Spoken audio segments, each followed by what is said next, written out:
සානකගේ වයි සානකගේ phone එකෙම සින්දුවක් දාගෙන එයාපොඩ් එකක් කනේ ගහගෙන චිල් එකේ හිටියලු. හරි වගේ.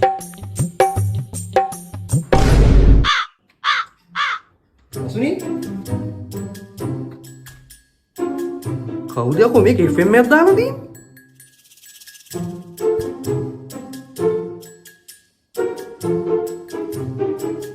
Hi Tinu. හෙලෝ මොකෝ මේ අද උදෙන්ම වයිෆ් ගෙදර නැද්ද? එයා කොහේ හරි ගිහින් වගේ හන්දියට යන්නේ නැති. මට ඉතින් ඔයාව මතක් වුණා. අනේ මගේ සුදු බෝලේ. දැන් මොකද වගේ කකුල් රිදිල්ල? කකුල නෙවෙයි යන්නේ ජොයින්ට් පේන් එකක් තියෙන්නේ.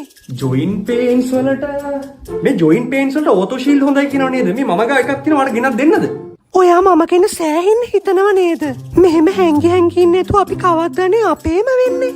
එහෙම මේ ලේසියට ඩිවෝස් වෙන්න බෑනේ. ඔයා කියන වගේ ඌව මේ සෙල්ලම් වැඩ නේ පොඩ්ඩක් හිතන බලලා වැඩ කරන්න ඕන.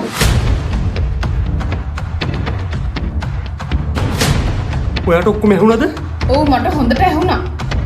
මට පොඩි වෙලාවක් දෙන්න මම ඔයාලට මේ ඔක්කොම පැහැදිලි කරන්න. ඔයාද FM එක මාරු කරේ?